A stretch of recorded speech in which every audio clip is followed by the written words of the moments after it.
p.m. Thank you. All right, Crosby, would you do roll call, please? Jason is virtual. Crosby here. Mike is virtual. Jake? Here. Jim? Here. Dale? Here. Eric? Here. Carolyn? Here. Craig? Here. This is an open meeting and it has been posted. Please join me for the Pledge of Allegiance.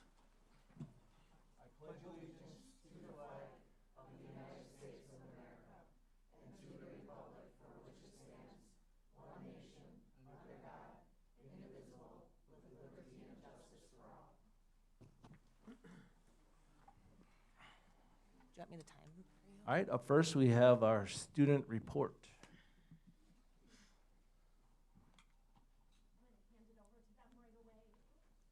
Except I'm going to turn. There we go. I'm going to hand it over. Whoa. Now I'm afraid. I'm going to hand it over to the students right away and they'll introduce themselves. But I do want to say that I asked them to collect the information they were going to present at this time, and I asked them to present to the board things that we don't necessarily think the community or the board always gets to hear about. Andy is going to be here probably pretty soon to present the athletic update and activities update for the winter season, and so I asked them to stay away from that topic as we'll be getting an update later. So, turn it over to Awesome, thank you. Can you scoot those microphones away from the main microphone? That might be what's causing all that feedback. There we go.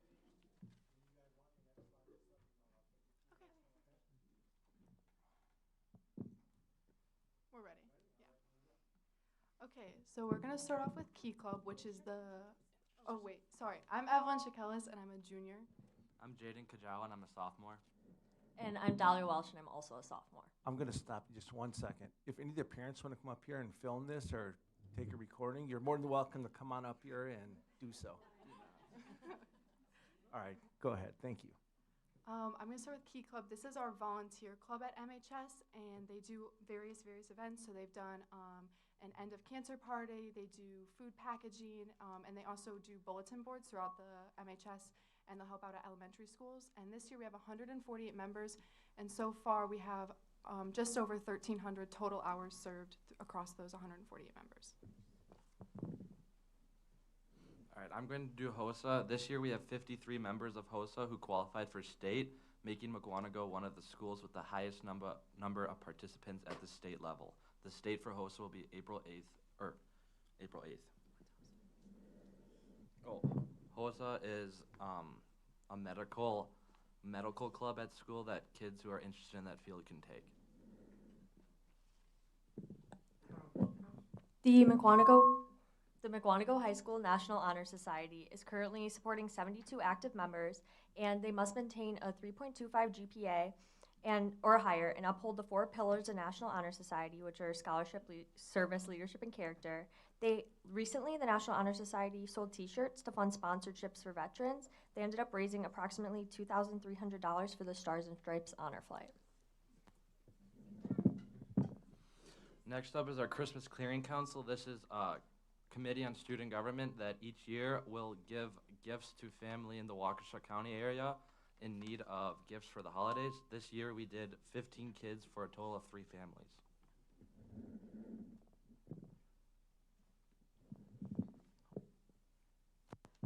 Blood Drive is also a committee we have in our student government, and at the last blood drive we hosted on January 16th. We had 34 successful donations, and our next blood drive will be at the high school on Tuesday, March 17th, and our main goals for the next blood drive are to increase the number of student donors by instituting student government-sponsored initiatives, and we are also working on involving more community member donations.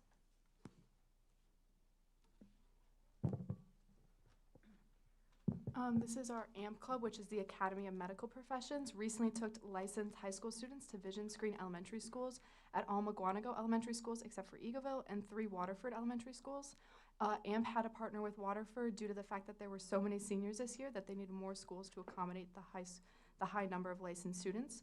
Students take a class in their junior year to become certified in vision screening, and then during their senior year they take a field trip to actually screen the elementary students. So this year we had students from Costa Rica come over to speak to our students in Spanish 5 and compare Costa Rican students' school days compared to ours. And then after that, they toured our school with some of our Spanish 5 students. Next up, we did Night on Broadway, which is the annual choir fundraiser. There were 150 choir students involved this year, and we raised approximately $12,000 for the MHS choir department.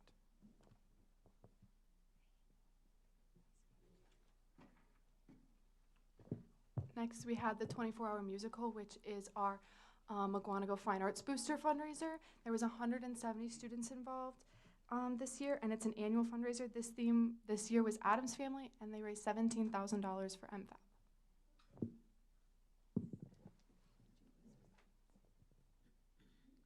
Last week, we had a Mukwonago High School band concert on Tuesday, March 3rd, and a orchestra concert on Thursday, March 5th. The next band concert will be on Wednesday, May 13th at 7 p.m., and the next orchestra concert will be on Tuesday, May 12th, also at 7 p.m.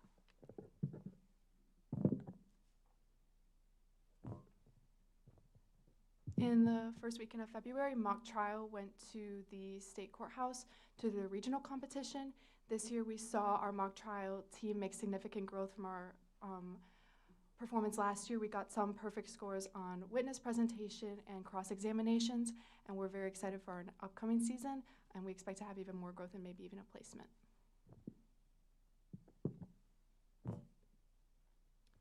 The Mukwonago High School Model UN hosted their second annual Model UN conference on Friday, January 9th. This year we had 2 committees, one focusing on crisis and problem solving, and the other on foreign intervention and conflicts. Over 50 students attended from across 5 schools. This year, 13 students took the official national German exam, and 9 of those 13 students earned an award of recognition. So we had 4 students receive a certificate for performance. Those students were Jenna Keeling, Eddie Rajicek, Rosalind Cortez Rodriguez, and Zach Kucher. And then we had 5 students receive a bronze medal, and those students were Aaron Johnson, Nolan Richards, Ethan Sherbarth, Rowan Kine, and Raina Jelish. And these students showed exceptional scores and growth on their German performance. The senior biomedical innovation students presented their projects that they have been developing since November. These students collaborated with professionals in the healthcare field to help with their resources, and then on last Thursday, March 5th, they presented them to healthcare professionals, families, and guests. So this year for our pre-ACT and ACT, for the pre-ACT, we had 88 students take the pre-ACT this year. 70 of those students took a quarter-long pre-ACT class. The main ACT is tomorrow for the juniors, and our scores previously were on a 7-year decline, but now we are on a 2-year increase, with our average score last year being a 21.9. Our AP Human Geography class took a field trip to explore different religious sanctuaries. They visited the, sorry for butchering this, the Masjid al-Nur Islamic Center and Mosque, and the Congregation Shalom Synagogue, St. Joseph Catholic Basilica, and the restaurant Cafe India Bar and Grill. And then finally, our local history students took a field trip to some local elementary schools to teach Mukwonago students about the history of Mukwonago. These lessons were led by MHA students and were interactive and involved not only the elementary students, but also allowed the MHS students to be involved in their studies. Thank you. Thank you. Thank you. Anybody have any questions or comments? Great job, really good. Thank you for sharing all the amazing things going on at the high school. Up next, we have citizens' comments. Oh, no, I think we missed something, right? Oh, we have presentations, the administrative board process approval. Thank you, Tom. Are you able to pull that up? All right. So a couple questions came in as to how do things arrive at the board, and then what's the process for approval at the board. So just want to take everybody through just kind of a general overview. We, as a school district, cover any number of things. We get ideas and suggestions that come in from community, from board members, from staff, from families, from students. All of those are developed through a process, and ultimately that process leads to the board if it is a substantial programmatic change, programmatic add. If there's a large budget allocation for it, we always bring that forward through to the board. Next slide, please, Tom. So just how do we get there? Again, we start with staff members and administrators, students, parents and community members, board members, state and federal agencies. We can't forget that the governmental agencies do like to tell us what we need to do in certain aspects.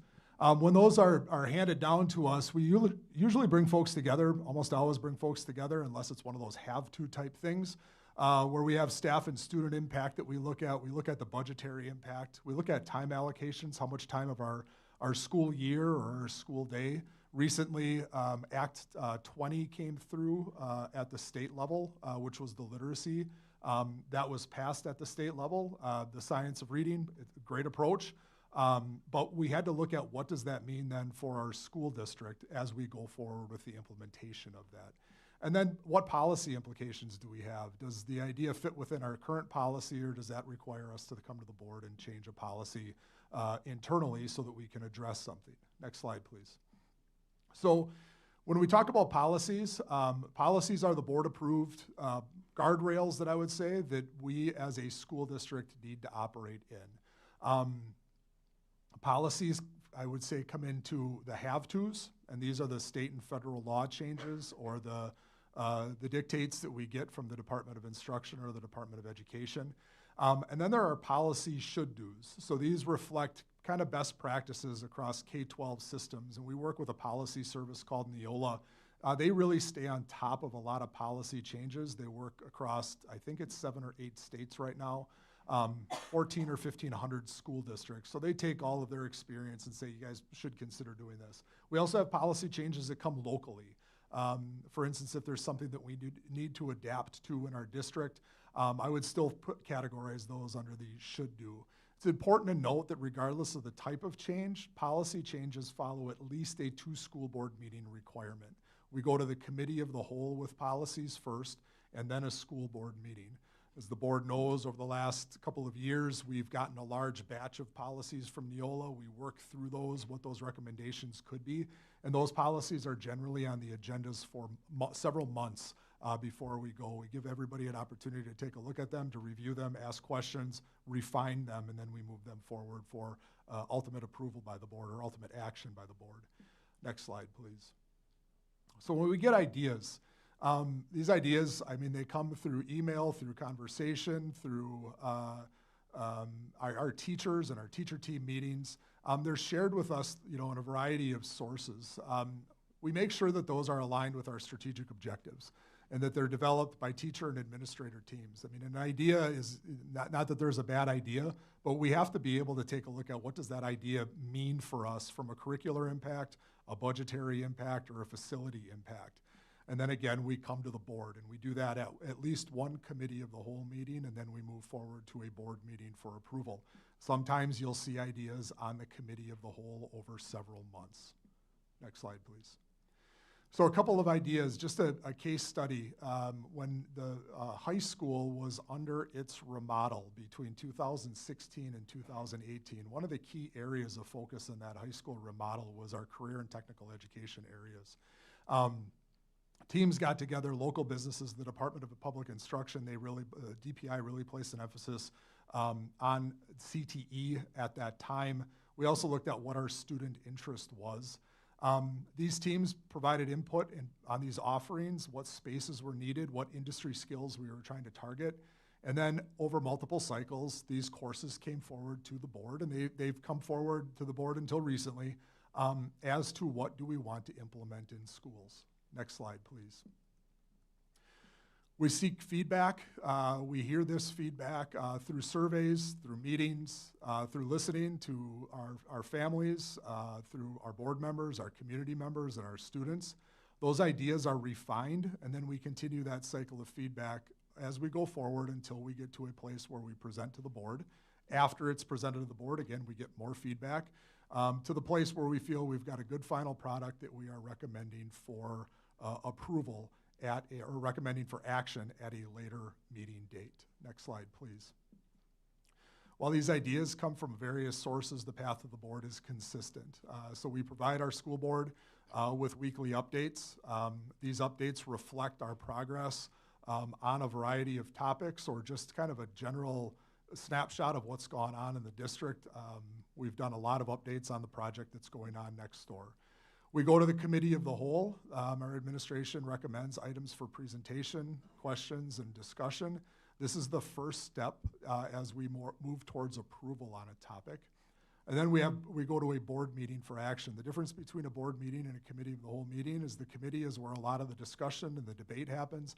This is where the board asks administrators for the refinement, asks additional questions, talks about the topic, and ultimately gives us administratively direction as to where we need to go.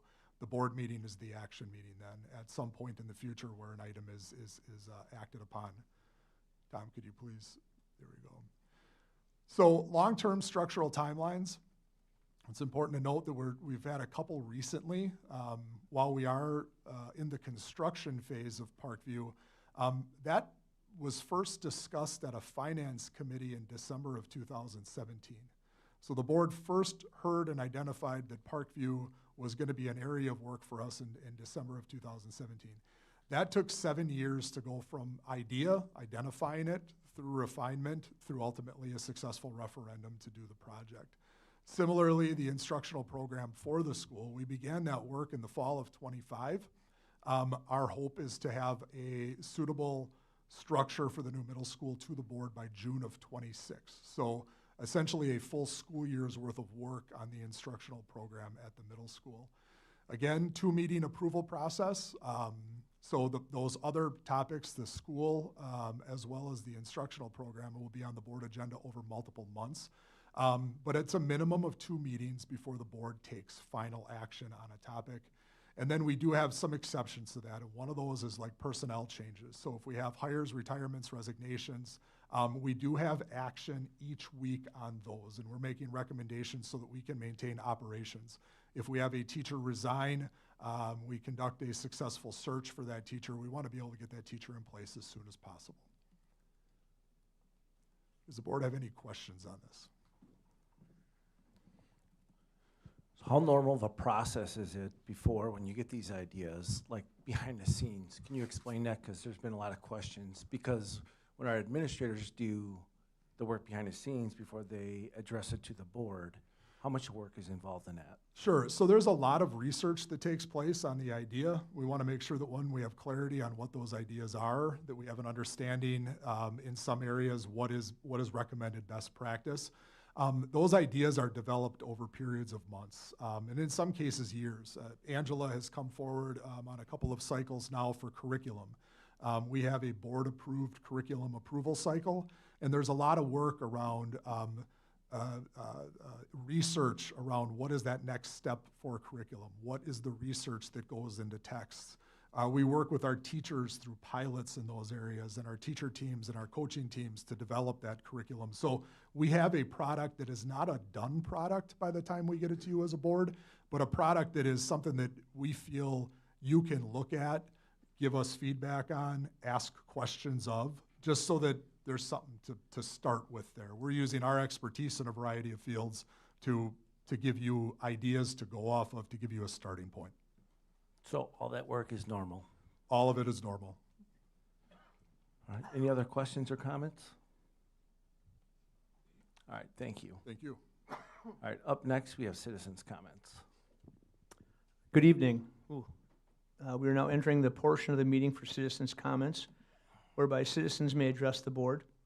It is important to note that the board will not dialogue with community members during the citizens' comments section of the meeting. Excuse me. Each speaker will have 3 minutes to make his or her comments. We will signal you when you're at the 2.5-minute mark. Actually, Carolyn will do that tonight, to begin to wrap up your comments. We expect all speakers to honor the time limit, refrain from using inappropriate language, and be respectful in their comments. Citizens who do not meet these expectations may be prohibited from speaking at future board/committee meetings. Speakers are to address the board, not the audience. The school board does not endorse any comments made by members of the committee here tonight. We would like to remind you, our community members, of the impact of their words on others, and our children are watching. We commit to listening to you in a respectful manner and ask that you do the same. We expect the audience will be respectful of speakers and of the board and refrain from responding with verbal comments, cheering, applause, or behavior that will detract from the meeting. If proper decorum is not adhered to, the board president can suspend citizens' comments. Please note that no obstructions can be created between the board and the audience.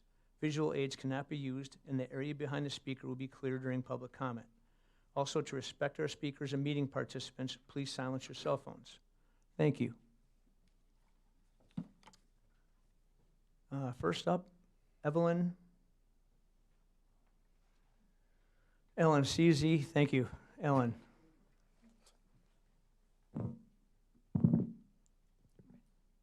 Hello, I've already introduced myself, but I'd like to add on to my introduction that I've been playing trombone since 5th grade in the Mukwonago district. Removing band and orchestra programs from our elementary schools would take away from one of the most important entry points of music education. These years are when students first discover instruments and develop an interest that can last through middle school, high school, and beyond. If students are forced to wait till later grades, they simply just may never start. Early exposure matters because learning an instrument takes time and commitment, and beginning in elementary school allows students to build those skills gradually and confidently. Music programs also grow academic success. Studies consistently show that students develop stronger discipline, focus, and problem-solving skills. Reading music strengthens pattern recognition and math-related thinking, while practicing an instrument teaches persistence and time management. Students also score on average 2 points higher on their ACT when they're involved in a music program.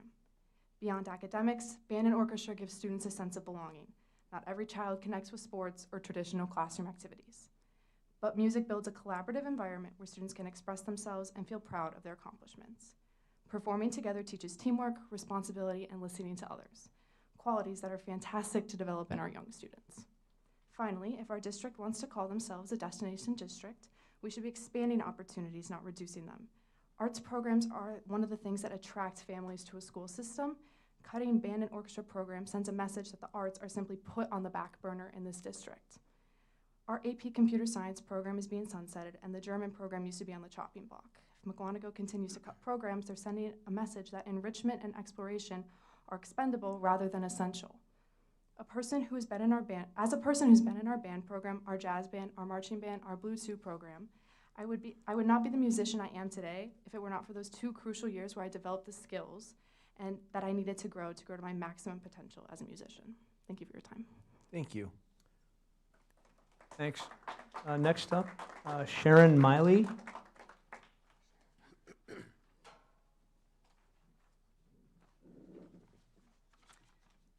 Hi, I've been listening to the February board meetings, and what I think I Sharon, heard, can you talk into the microphone, please? Thank you. Yep. Been listening to the February board meetings. I heard discussions about charts and graphs explaining why we would be understaffed in the music department once the new middle school would open. What can be done? I find it concerning this wasn't talked about prior to approving the $4 million project for the music rooms in the new middle school, or was it? I know there were meetings on whether or not to move 6th graders into the new school.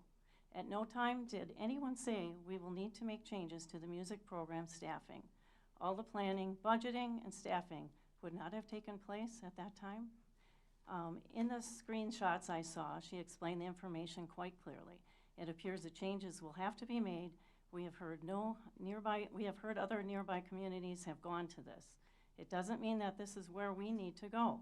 Is this type of information was available to us a year or 2 ago, maybe groups from our community or parents and students could have formed community groups to get ideas put together and help with other options. I heard a board member question if making 7th grade an elective could possibly fix the numbers. The PowerPoints in January indicated suggestions of making 8th grade an elective. I also heard suggestions to move to a before-school music program. That would definitely be unfair and would exclude kids, as many parents can't get to their children to school for that format. I thought I also heard 4th grade would be eliminated already this upcoming year. I'm not sure if that is correct, but I'm not understanding why there's no change yet at our schools. Since I don't have children in school any longer, I am not up to speed on all the curriculum. I can only base my concerns and experiences that I had with my son. About 25 years ago, my son needed reading assistance in grade school. He couldn't get the help he needed because the grade school didn't have enough reading specialists available. We were left to figure it out on our own for a few years. We were told about the wonderful specialized program he would experience once in middle school. Well, grade school is when he should have had that help, not 7th or 8th grade. Maybe that has been addressed since then, but it's another example of kids in our grade schools paying the price for what decisions are being made. The silver lining in our case was he had orchestra. The break from the regular classroom was good for him. He was learning in a different way. He gained 30 confidence seconds. and in himself, and he did quite well in orchestra. I think we're left in the dark, and it's way too late in this game to implement changes before the June vote. We can't keep taking away from our grade school kids. We need to help them succeed as early as we can. Thank you. Thank you. Tommy Jimenez?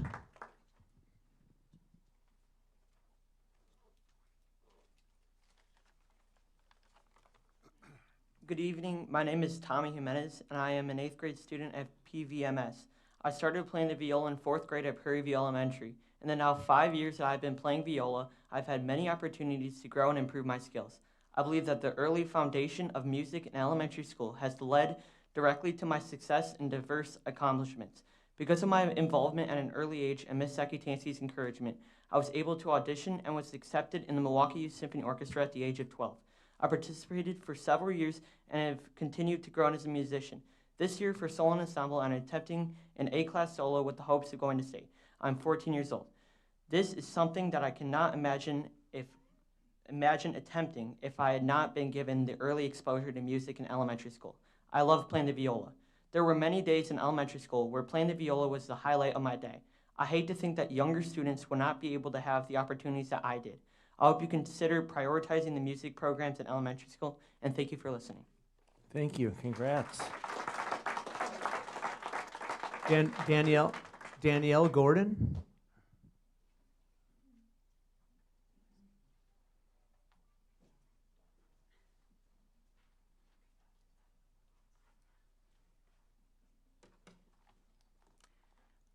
I'd like to begin with a real-life anecdotal example of music statistics using our district. 3 of the 4 students on my son's Reading Rumble team, the Dogs, who went to the district competition just recently, are in elementary band for both 5th and 6th grade school years. The students play the trumpet, trombone, and saxophone. Anyone can clearly see the correlation between band and success in reading. Will this reading enrichment program be cut too because it disrupts the regular classroom schedule? Band and orchestra lessons are not the only disruption. My 6th grader is also a Cougar coach at Clarendon. He misses class weekly for this leadership program in which he leads games for 3rd grade students at recess, promotes good sporting behavior, and is a role model. This is his 2nd year in this leadership program in addition to band. And no teacher has contacted us with concerns about him missing class. Will this enrichment opportunity be eliminated as well? Will all enrichment opportunities for our excelling students be cut? Another disruption to the classroom schedule is monthly assemblies. These assemblies aren't educational speakers, but rather the time is filled with minute-to-minute games, while a majority of the students sit and watch rather than participate. 6th grade students are not required to attend assemblies. Instead, they can vote as a class to have a study hall. If assemblies aren't required for all, then they aren't necessary and are wasting class time. My solution would be that assemblies can be reduced to once a trimester and be more education-driven. Next, I'd like to talk about budget and a suggestion for right-sizing ours. According to our 2021-22 fiscal year, our administration numbers was at 338.51, and the teachers were at 319.71. I question the board to look at what the ideal ratio of administration to students should be and compare us to other districts, state, and national. Also, during COVID, our district decided to use funds for counseling, psychology, and speech and language impairment with additional staff. Are these additional staffing positions being retained without the continuation of COVID funding? I suggest we right-size our budget by looking at optimizing staff roles and reducing non-classroom positions. How can our school district claim to put students first if they are considering cutting existing programs? Cutting opportunities for enrichment is not part of a vision that puts students first. Finally, thank you to the school board members that responded to my email when I invited you to the recent concert, regardless if you could attend. Dale, Caroline, Jake, and Mike, I appreciate your common courtesy of at least responding to my email. 3 minutes. Thank you for your time. Thank you. Steph Merkel.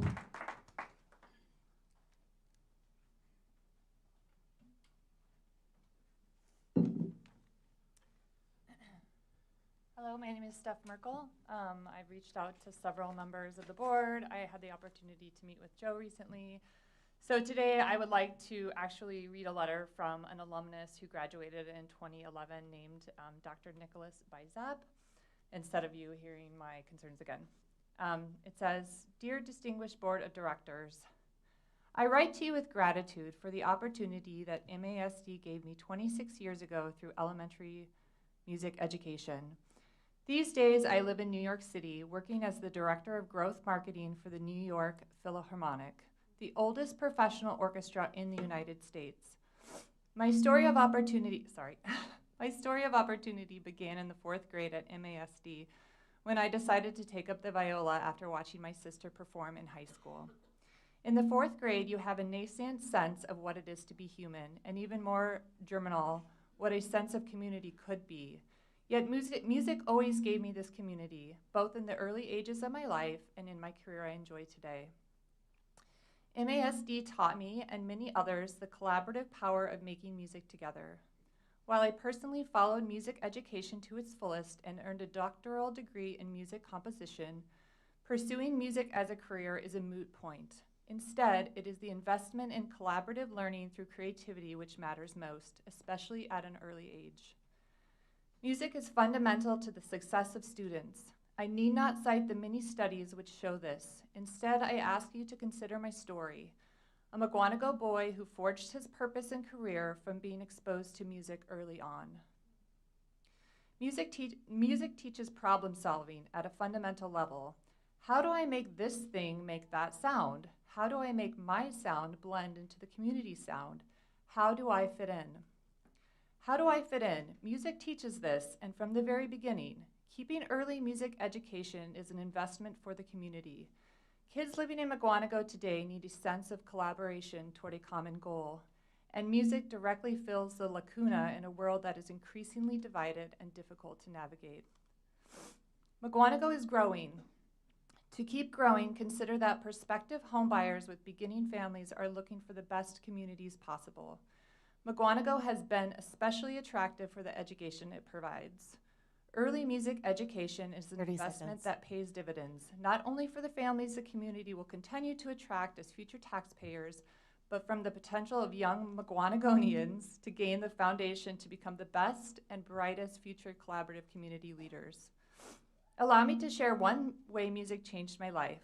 I wrote recently for the United States Air Force Band of the Golden West. This honor was one I'd never have dreamt of without growing up in Mukwonago with the support of my own musical outlet that my teachers provided. 3 minutes. That's it. Thank you.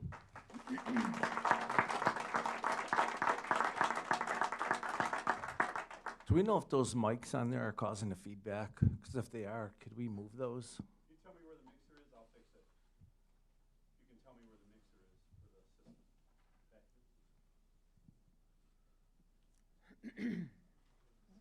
Okay, go ahead, Craig, sorry. No. You have to be a little more to be able to do sound, by the way. Next up, as we fix some issues, Stephen Prosen.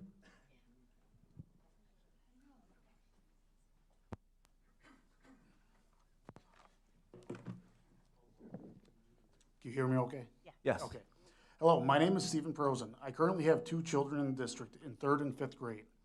I am here to speak out about the absurd decision of eliminating the 4th and 5th grade band and orchestra programs. I grew up in the area and have always known this district to be an exceptional and destination for the surrounding areas. That is why my wife and I moved our family here so our children would receive an amazing education and have opportunities they wouldn't have in other districts. Part of what makes Mukwonago a flagship of excellence is great academics, but also superb programs, including our music, band, and orchestra. The taxpayers of this community have listened to the needs of this board and administration when it comes time for upgrades to our schools. It is time that these same bodies listen to the people who cherish this beautiful program. I've heard the argument of the administration that there would be no hiring to accommodate the new middle school. But had it been transparent, you would take away programs in order to achieve your goals. I, for one, would have voted against it. I recently sat in our beautiful Greenwald Center for the Performing Arts, watching a group of 20 or more fourth grade kids from just one of our 6 elementary schools during that performance. During that performance, I saw students demonstrating confidence, discipline, dedication, and excellence as a result of this program. And now you want to take that away. In an age where our kids don't get a break from screens at home or in schools, you propose cutting one of the healthiest outlets for a young mind. Not everyone is or wants to be an athlete, and we are crushing the chance for early exposure to something that can have lifelong benefits for these students. With that being said, I have serious questions for this board that has always been a hallmark of fiscal responsibility. Many districts cut their art and music programs when they are having internal financial issues. I have questions for the board about several financial items. 1, upon the completion of the middle school, the 4K programs will be moving to the elementary schools. Where is the money that is being paid out to the partner 4K sites? Where is that money being reallocated out of the budget to? 2, the position of assistant superintendent, by my research, has never been part of our district. So why now? By all measures, our district has been shrinking. So why do we need to add new administration to govern our district? And 3, in the last 2 years, there have been 30 seconds. several large raises given to administration. Raises that, by my research, totaled $25,000 and $23,779. If we're able, how is it okay to create unneeded administrative positions and hand out huge raises while cutting beloved programs for our children? If funding is the issue with keeping our elementary school music program, we need to look no further than the reckless use of taxpayer money by this board or our administration. Thank you. Thank you.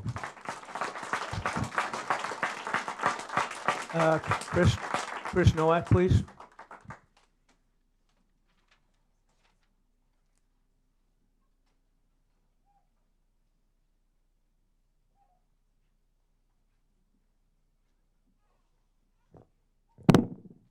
Good evening.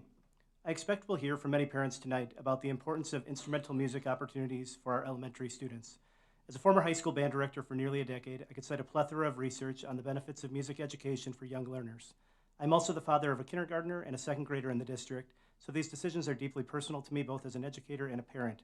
But because of the time limit, I want to speak about this topic through the lens of school district priorities and governance. Since 2020, the Mukwonago School District has added 4 full-time administrative positions in a district of fewer than 6,000 students. During that same period, total administrative salaries and benefits increased from roughly $2.46 million to over $3.4 million, nearly a $1 million increase. According to the Wisconsin DPI searchable database, the annual salaries and benefits alone for these newly created administrative positions are over $500,000. At the same time, we're being told music programs must be restructured to keep staffing neutral. Yet there has been little transparency at both the district administrative level and board level about why this is necessary, what data supports it, or how this administrative growth directly benefits students. I had the opportunity to participate in a town hall with Elon Musk this past year. In response to a question I asked, he said, quote, "I'm a huge fan of teachers. If you look at the total number of teachers per student, that number has stayed fairly flat, but the total number of administrators per student has grown dramatically. There's something wrong with that picture if massive amounts of money are being spent not on teachers, but on the administration of education. That doesn't make sense to me," end quote. That really hits home. The problem in our district isn't just music programs, it's a mindset. When administrative layers expand faster than instructional resources, and when decisions are made without transparency, the system asks students to sacrifice so the organization can sustain itself. That thinking, district-wide and at the board level, needs to change. Board members have talked repeatedly about making Mukwonago a destination district. We don't do that by building fancy facilities while minimizing programs and staffing that make school meaningful, human, and whole for kids. Elementary band and orchestra are essential. They are not nice to have. Families and the community deserve transparency, accountability, and leadership that puts students first. Even after a nearly $1/10 billion referendum to build a new school, which asked taxpayers to invest in facilities, not operations, we are now facing discussions about minimizing opportunities for our youngest learners. If leadership cannot clearly explain how new construction priorities align with student-facing programs, we have to ask, where are our priorities exactly? Asking for more money, lacking transparency about what it will mean for staffing, 30 seconds. and then minimizing opportunities for students is not how we build a destination district. If program reductions become necessary, the place to start is with administrative growth and spending over the last 5 years, not with opportunities that shape our students' education. Student programs should always come first. Thank you for your time this evening. Thank you. Jason Schweffel. You guys, we really need to move the meeting along. Please keep that to a very minimum. Thank you. My name is Jason Schwefel. I am a resident of Mukwonago. However, my children are out of the public school system, but this was one school district we were looking at when considering open enrollment. My youngest started playing guitar in first grade, private lessons, which we were fortunate to be able to afford. Not all families are. Then she started viola in second or third grade. I don't remember exactly when. Maestro for the viola in fourth grade, which is the Milwaukee Youth Symphony Orchestra, one of the preeminent after-school orchestra programs in the country. Excuse me. In fifth grade, she started the viola at 12, and a couple years later, she was accepted to MISO for both the oboe and the viola, so playing two different instruments. And she played it so well at the start, her private oboe teacher was a principal oboist for the Milwaukee Symphony Orchestra and a professor of music at UW Milwaukee. This has been extremely beneficial for her at her early grade school ages in this development. It supported music, it supported reading, it motivated her to do better. Recently, the Waterford Orchestra program for grades 4 through 8 has been eliminated in a closed-door meeting. There was a new orchestra room that they built last summer. So in that vein, I'd like to thank the Mukwonago School District Board for having this as an open meeting as is required. Closed-door meetings, while they do have their purpose for privacy and student information, HR, etc., generally speaking, a closed-door meeting at best case is unethical and antithetical to open meetings, and at worst smells of corruption, to be honest. So thank you again for being open. With that being said, with the orchestra program being eliminated, even now more than ever, Mukwonago can be a destination district for families that are looking to move to this area and they want a music program. Waterford is no longer something that would be on their list. And we should also make 30 sure seconds. that we prioritize STEAM and not just STEM, with the A being for arts. Arts are a creative outlet that go hand in hand with technical and mathematical and the other STEM disciplines that we all know, and some of those, as I've heard, have been eliminated, but it prepares students for a great future. Thank you. Thank you. Angie Jellish.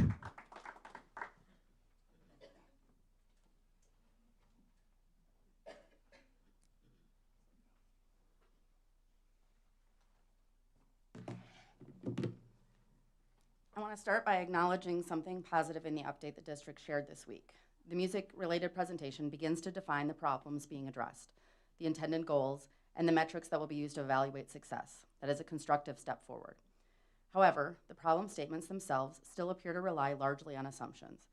For example, the presentation suggests that pull-out lessons create inconsistency in the student experience and that classroom teachers struggle to make up lost learning. Those may be concerns worth examining, but no data, quantitative or qualitative, was presented to demonstrate that those issues actually exist at scale.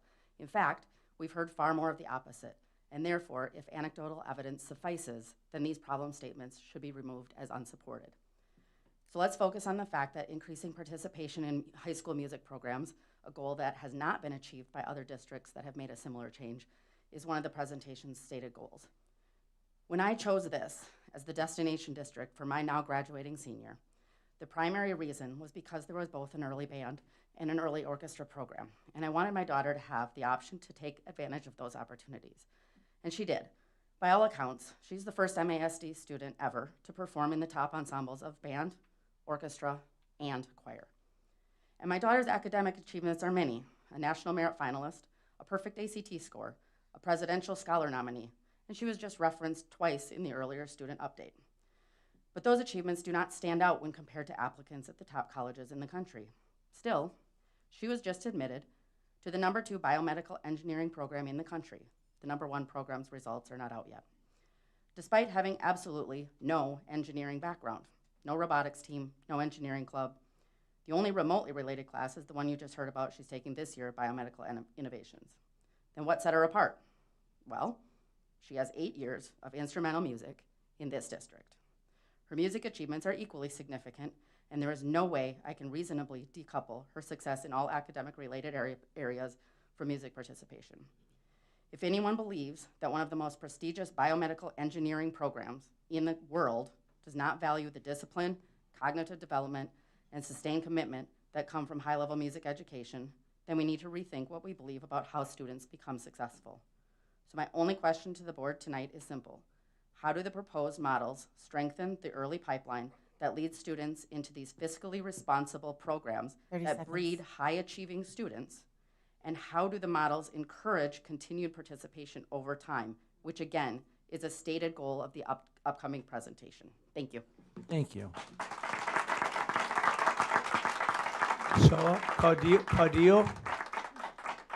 Is it Saw Cadillo? Sam.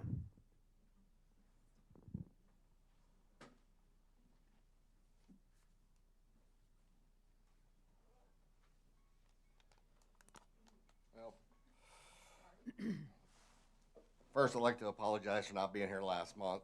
I had work to do, so I had to be out of state. But last time I was here, I kind of just, left it all out here on the table, heart on the sleeve, passion in my heart for my children, for the children of this community. But I had a few questions, so I went back, was looking at some of the videos, reading some of the agenda, and one would be the steering committee. You know, when the steering committee is counting these 4th and 5th graders, are they counting them twice? Because my daughter, both daughters actually, were both in band and orchestra. When they went into 6th grade, they had to choose one, and they were done with the other. So these numbers that show dramatic drop-off, is that factual, or is that for each kid, or is that for one kid in both programs? Okay? The second thing is, peer pressure has a lot to do with these kids dropping out of band. That's just a fact. That's just the way it is. Both my girls have been bullied in 7th grade. Both of them have come out fine, and they continue, but a lot of that stuff carries on to other kids, both boys and girls. So are a lot of these band members dropping out. The 13 and 15-year-old were supposed to be sitting here with me tonight, but it's 70 degrees and their bike tires were aired up, so they decided not to come. But they talked about, the peer pressure in school and why they drop out of band. It's not really that they get bored with it, they love it. But, they're pressured to play baseball, join football, whatever. I don't think that we have the full picture of why these kids are dropping out of these classes as they get older. But the one thing I will challenge the steering committee and this board is, why don't we figure out a way to keep the program instead of trying to figure out a way to get rid of it? Simple. Put the steering committee in charge of keeping this program in place. You want a golf tournament? I'll lead the golf tournament. That'll put money in the pocket. Whatever. But let's move a different direction. Let's try to figure out a way to keep the program and how we build money for the program. There's over 250 students signed up for football every year since 2021. Over. 30 seconds. Let's figure out how we just keep 100 kids or 50 kids or 40 kids and make one life make a difference. I read that letter from the doctor in New York. Beautiful. That was one man, one changed life that this school district did. Proud of that. Thank you. Thank you.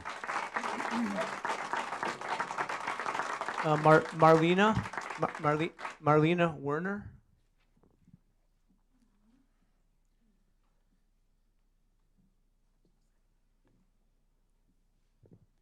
Good evening. My name is Marlena Warner, and I go to Prairie. Marlena, can you talk into the microphone a little more, please? Thank you. My name is Marlena Warner, and I go to Prairie View Elementary. I am in 6th grade, and I have been in band for 2 years and just joined orchestra on piano this year. I am here to talk about the possible band and orchestra cuts. If you are looking for more numbers by cutting 4th and 5th instrumental music, that is not correct. As kids get older, they are less likely to try new things due to social anxiety, a fear of failure, and less confidence. Music, however, builds confidence and builds strong friendships. Also, music speeds up brain development in kids. They are usually smarter than their peers and not in music, even with missed classes. We are also pulled out of band and orchestra for schoolwork sometimes. Thank you for letting me speak. Have a good night, and I hope you might change your mind about cutting music in a crucial time of children's lives. Thank you. Josh Warner.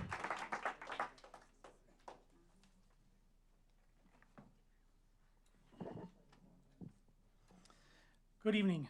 After reviewing the presentation that will be shared tonight, I would like to focus on one simple question. And I posed this to Joe when we met a few weeks ago. What problem are we actually trying to solve? In the slides, several things were listed as problems. 6th grade moving to the middle school, K4 coming to the elementary buildings, the district spending about $1.5 million on music, concerns about pull-out lessons, and a goal to increase participation in high school music. But those are not the same issue. Some are structural changes, some are financial observations, some are complaints, and one is a long-term goal. What we have not seen, and what I've asked this board either last month or in January, is data that clearly shows that the current elementary music program is failing students. For example, the presentation that we will see tonight mentions concerns about pull-out lessons disrupting classroom learning. As we've heard from several speakers tonight, this is a serious claim, but I would respectfully ask what data supports that? Not just the claim, but what data? Has the district studied academic outcomes of students who participate in instrumental music? Has it compared grades or achievement between music students and non-music students? Or are we making a system-wide decision based largely on anecdotal concerns? Because without evidence, that becomes speculation. Another point I found interesting is the regional comparison slide. When we look at some of the highest performing districts listed in the slides this evening, many of them actually begin instrumental instruction earlier, not later. Whitefish Bay begins orchestra in 4th grade. Elmbrook begins band and orchestra in 4th grade. Mequon begins band in 4th grade. Those districts consistently rank among the strongest academic systems in our region. So if our benchmark districts are introducing music earlier, we should ask why Mukwonago would move in the opposite direction. Finally, the presentation states that one of the district's goals is to increase participation in high school music programs. Research and decades of music education experience shows something very consistent. Students who begin earlier are far more likely to stay involved longer. Reducing access in 4th and 5th grade risks weakening the very pipeline that leads to strong high school programs. 30 seconds. I fully support thoughtful change when supported by clear evidence. But before removing opportunities for hundreds of students, we should be able to clearly demonstrate that the current program is not working. Right now, the evidence that will be presented tonight does not show that. Mukwonago has built something special in its music programs over the years, My hope is that any decisions moving forward will be guided by clear data, long-term thinking, and the best interests of the students who will benefit from these opportunities every day. Thank you. Thank you. Kristen, Westmere, Kristen.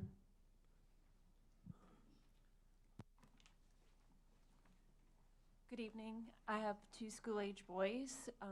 They are currently in a different district, but we had originally come here with the positive components of music. And my background is I'm a composer, performer, and I also am an instrumentalist, and I compose music. Just got back from LA for movies. So I have a strong music background, but my roots go back on a personal level to when I started music at age 3, and I performed in Carnegie Hall at age 17.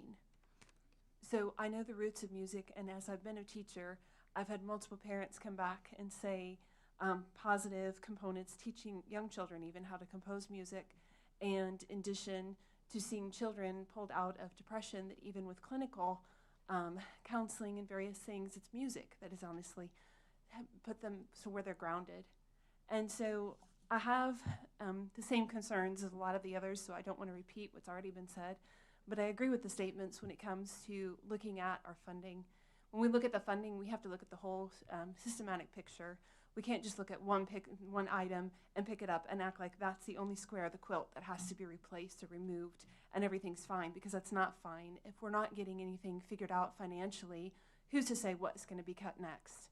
So let's get to the root of the problem of where is the funding issue, and let's try and stay grounded, though, for the children.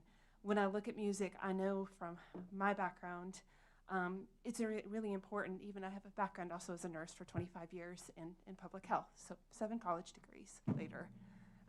I really come back to music for one reason. Well, let me say one more thing. Sorry, I slight tangent, but CDC even says now, after my master's in public health, I'm back to music, and here's the reason why. Music is really what helps everyone stay grounded and rooted from chronic stress. Chronic stress is something that lasts our whole lives. It starts when we're young, and it goes all the way up through elderly. And it's one thing that has kept not only my students grounded, as I said, that has pulled them out of depression, but also in addition to what's important to, as we're starting to plant the initial seeds of what's important at that age bracket, these are important things that are components.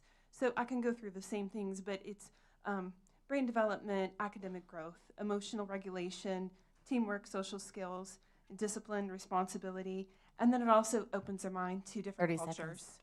So I ask that you sustain the music department, because that's not where the core issue is. The core issue is, what do we need to do with the funding so we don't run into the same problem and have to cut something else?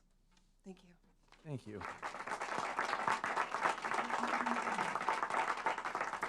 Andrea Colcott. Andrea.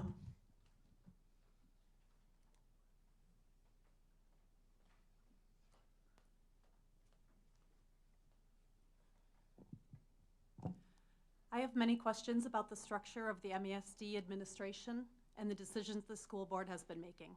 These are not rhetorical questions. This is information that taxpayers of this district have a right to know. If we have a shortage of funds and decreased enrollment, why would this board add an assistant superintendent position?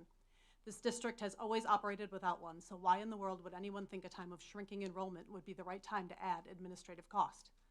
Why was that position added so secretively without a formal posting, the interview process, or announcement?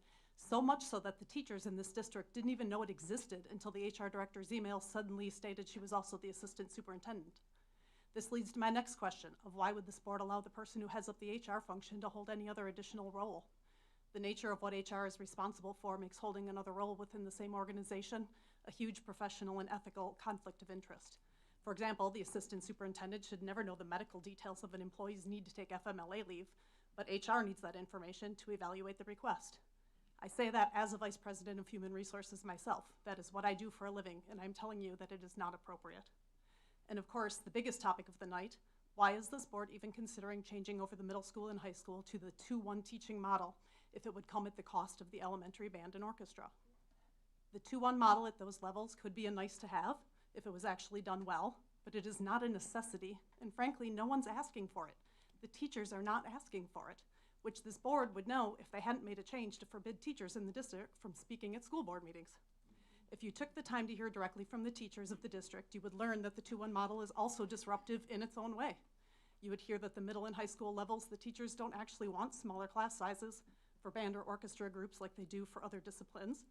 Unfortunately, for whatever unknown reason, you have chosen to silence the teachers' voices as though they are not the front line of education and information for our district. We all know that students are pulled out of classes regularly for a variety of things.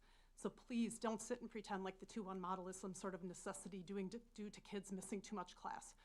Whether it's sports, student council, remedial tutoring, gifted and talented programs, students sometimes have to be pulled for classes for other things that are also part of their education. Bottom line is that the 2-1 model is not a necessity, and the deficit it would create at the elementary level is simply not worth it. If you choose to, this district can find a way to continue providing the same number of kids, the same music programs they've had with the same number of teachers, no additional cost. Please take the time 30 to seconds. actually talk to our teachers in our district and hear how this could work. Also, please talk to teachers from other districts that have made the mistake of cutting elementary band and orchestra. I sought people out and it was very eye-opening. As the individuals responsible for this vital decision, I hope that you will seek your own sources of information and not naively and blindly accept what is being presented to you by this administration as though it is fact. Thank you. Thank you.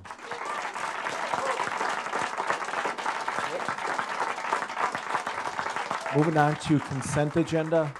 Looking for the approval of the school board meeting minutes from February 16th, 2026 and February 25th, 2026. Are there any questions or comments? Hearing none, that's approved by consent. Moving on to finance and facilities.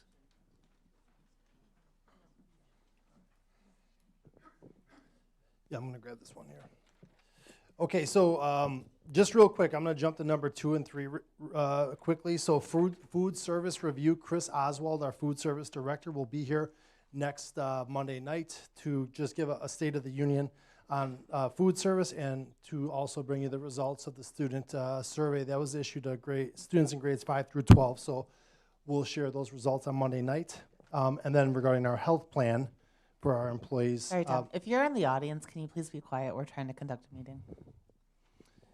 Then we will have our Sarah Hamus and Megan Zimmerman, who join us every March at this point to give us a State of the Union on our health plan, the performance of it, the financial ultimate outcomes there. They'll be here next Monday as well. So just want to, that's what number 2 and number 3 are on our on the finance and facilities agenda. The one thing that's just requires a little discussion tonight is our 10-year plan. So our 10-year capital plan, we bring to you every March. We do that so that this can get approval at this time, and then Andy Wagner and his team from Buildings and Grounds can go move forward and start to plan what this summer looks like. We've already done the Rolling Hills roof. That will cost $950,000. You gave permission back in February for that. But as we take a look at our 10-year capital plan, and I'm just going to scroll down here real quick here. I know there's a ton of line items, a lot of information. In 26, 27, what we're looking for, if you approve this next Monday, is that you're going to give us the green light to move forward with those projects that are listed in 26, 27, and I have those summarized here for you right now. These projects have been on our 10-year capital plan. We look at everything that's on the list of projects, whether if it's a roof, Andy and his team will, and Andy's here. Andy can also answer questions here on this, but Andy and his team will walk the roofs, make sure that, yep, they are due. It's time to do that project. If Andy and his team can squeeze another year or two out of things, we try to grab every day of life out of things until it becomes to the point where, hey, we have a concern. The right thing to do is to make some changes here. So we have our projects listed here in 26, 27. Ultimately, what we're looking for right now is that we have a variety of funding sources. All of our funds in the 40 series, so funds 41, 46, and 49 are spelled out there with some details of how they receive their funds. But ultimately, we would work with each of these funds to finance these projects such that we would minimize the impact of the annual operating budget along with tax impacts. It does matter which fund is used for those, so we always try to pay attention to how can we minimize the next tax levy and minimize that impact onto our taxpayers here. So, Jason Bennett, give me 1 second here. So we are just looking for approval to move forward with these or to answer any questions of any of these projects that we have. Andy, do you want to add any commentary to what we have there? Tom, you do a great job. And with that, the 10-year capital plan is spelled out. You've all seen that in the past. The additional items, we have meetings with the principals annually to let them know, or to have them give us input as to the things that they see in their schools that are of dire need. I can tell you we have pushed back quite a few items recently. Boilers in a few schools that they're working. Their years of service would be in the 40s already. And so by ASHRAE, we would have replaced them in the 20 to 30 year mark. But what I'm bringing to you are needs, they're not wants. Do you guys have any questions about what we have here? If you don't have them now, you can send them to us this week, and then we can bring answers to anything you might have next Monday. But the recommendation from Andy and I is to move forward to adopt this 10-year capital plan, and then Andy and his team can then move forward starting next Monday once it's adopted to move forward with getting bids on each of these projects and moving forward. Eric? The locker room remodel, is that going to be turned into some sort of learning space, or what are we looking at with that? Oh, yeah, that's going to be a learning space there. So 4K at Clarendon, they currently host one section. We're planning for 2 at this time. We need classroom space. So there's an old locker room. I think once upon a time, there is showers in there. We haven't used it for that purpose since Andy was in 5th grade there at that building. Yeah, correct. So yeah, the schools, or that room right now is being used as a storage facility. It's not being used as a locker room. None of our grade schools are using locker rooms as locker rooms. Thank you. Yes. Any other questions, comments? Carolyn? Andy, I think you were starting to allude to this, but since we've got so many community members here, I think it would be helpful when we approve this plan, as we start to get close to items, roofs, for example, if you discover as you're walking roofs, something needs to be done sooner, or maybe something has more life, it could push to the next year or the following year, or it could be pulled up. Is that correct? So, for instance, the roof we're looking at is Rolling Hills Elementary. The school was built in 2000.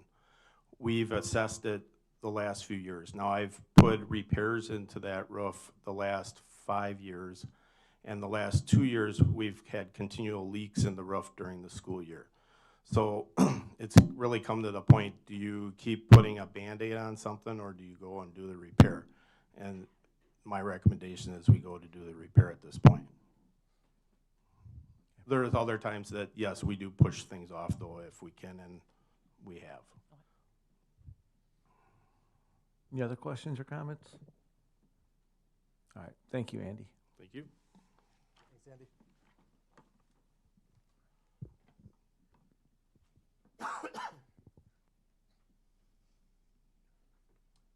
That's all we have there for finance and facilities then. Okay, thank you. Moving on to student learning. Tom's just pulling up the presentation. This is the one you want here, correct? Yep. Okay, yep. Got it. All right, so Angela and I are going to talk a little bit about where we're at with our music conversations and work that we're doing around our programming. So Tom, if you want to click. Yep. So just an overall timeline of where we've been and where we're headed. So the month of February, we spent time working with our subcommittees. So if you remember, we had our whole music department together at the end of January, and then from there, we broke off into subcommittees.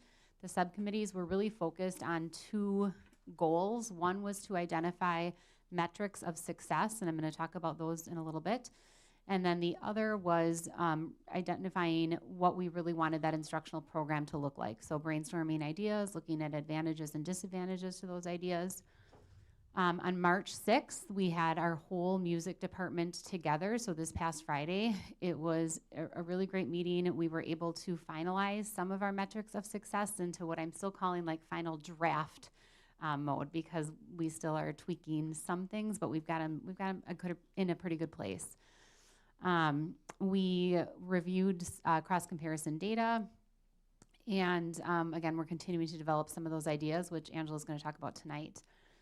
And then later this month, we have another subcommittee meeting, and our goal will be to start to narrow some of those ideas. I think by the time that we get to March, we'll have about 5 to 6 different program model ideas on the table, and so we want to start to narrow those down based on, again, the team's discussion, and then start to talk about the staffing implications for those program ideas, because as we're looking at the ideas, we're already weighing, again, the student experience, the strategic objectives, all of those other things. You go ahead. So metrics of success, this is something that the music team felt strongly about developing, really wanting to have an understanding of what we are going to consider a healthy music program. And so we identified 4 buckets, essentially: student growth and learning.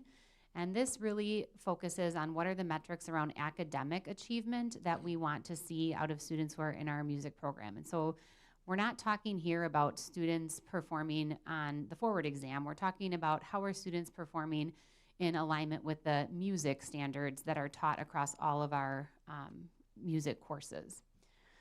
Performance quality and authentic application. So our teachers work really hard to present amazing forward-facing experiences, right? The music concerts, the orchestra concert we heard about at the high school. And so we want to find ways to, again, gauge people's perception of that and the student experience around that. Overall engagement was a metric. So are we looking at course enrollment data? Do we see increases? Do we see stagnancy?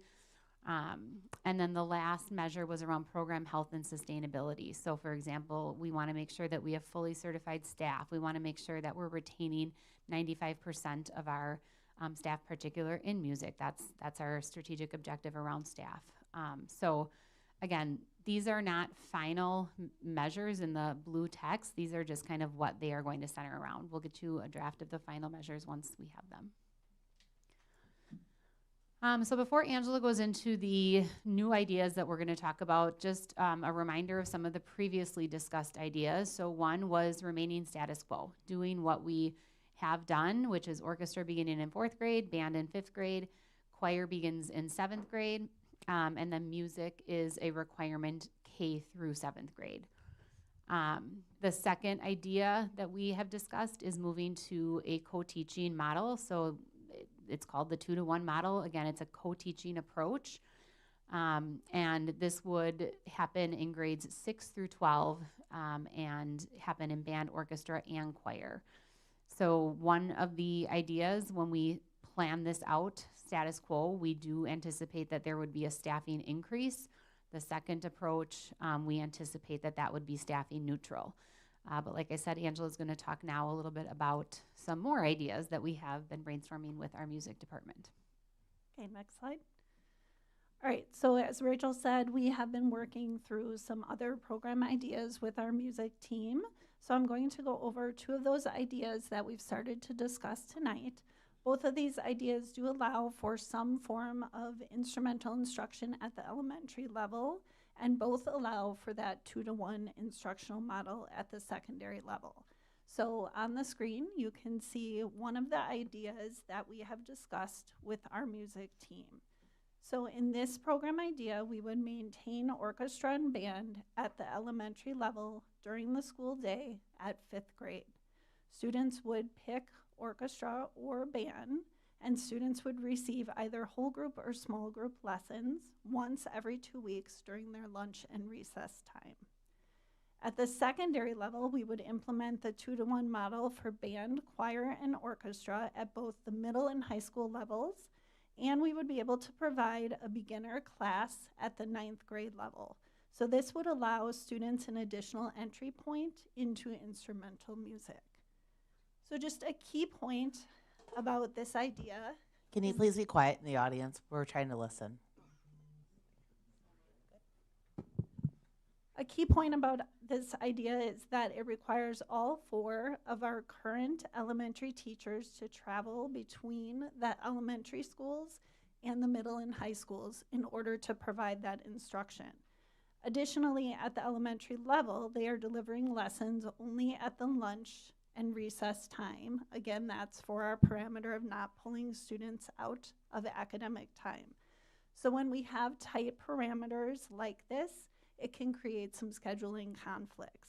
So the total staffing needed for this model would depend on how we are able to create the schedules in a way that would manage these scheduling conflicts. And so this model could result in anywhere from staffing neutral impact to an increase of 2 full-time teachers. Next slide. So another idea is to run band and orchestra at the 5th grade in a club model, similar to how we currently run choir at the elementary level. So this would run either before or after school, and they would meet 2 times per week at the elementary level. At the secondary level, this would look the same as the first model I described tonight, with a 2-to-1 model in all music classes at both middle and high, as well as, again, offering beginner classes at the high school. And this model would be staff neutral. We would not need to add additional staff, and this model would give us greater flexibility with our staff, since staff would be providing that elementary instruction before or after school. So in this model, there may be the capacity to offer beginner classes at the middle school level as well. Next slide. So when we met with our music team on Friday, we discussed the advantages and disadvantages to both of these models. Some of the advantages that were discussed are that in both of these models, we have expanded access.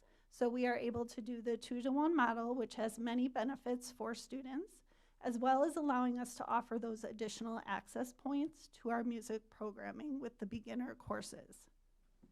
Another advantage is that these models provide programming without pulling students out of academic classes for their rehearsals and lessons. So this reduces the need for reteaching, catching up on things that were missed, and eliminates the overall disruption to the instructional environment. And then a final advantage that we discussed is that these models allow us to utilize our staff in an efficient manner and to remain staffing neutral. Again, that first model, it will just depend on the schedule.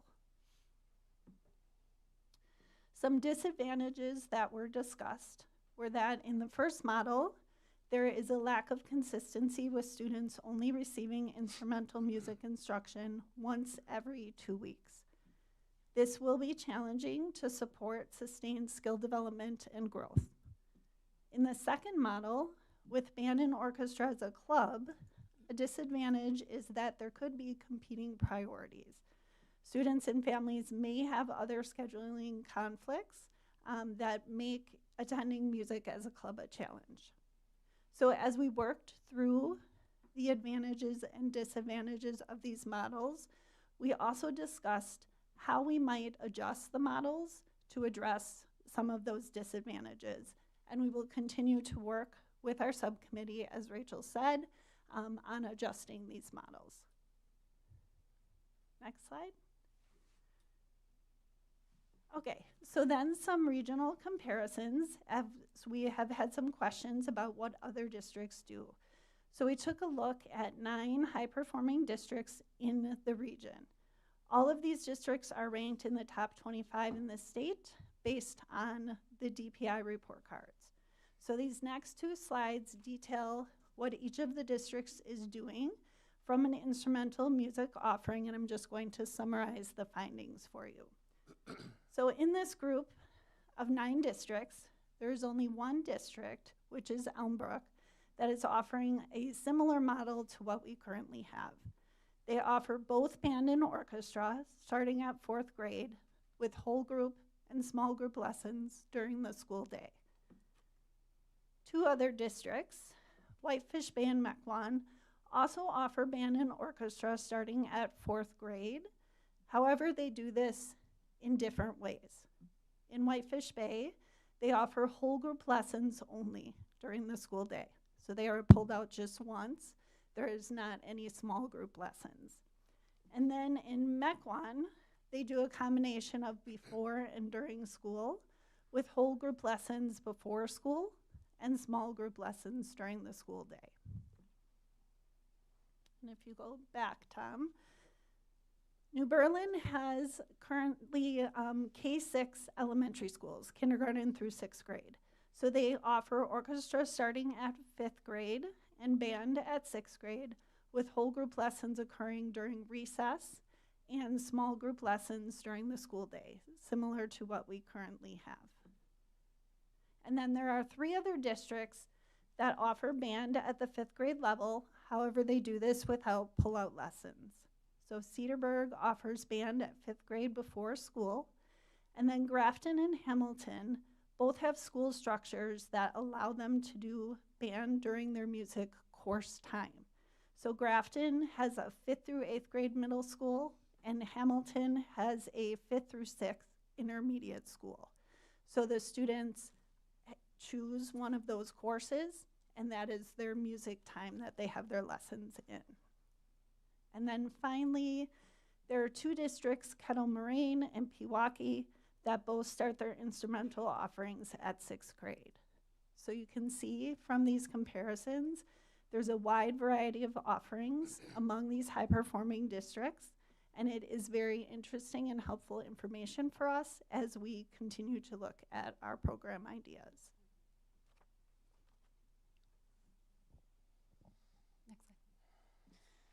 So just in response to some of the questions that were posed at last month's board meeting, and then just some of the questions that have come in, wanted to just address some of this. One is, and it's not on here, some people might be wondering, like, who's on the subcommittee for music? All of our music teachers were invited to be part of this work.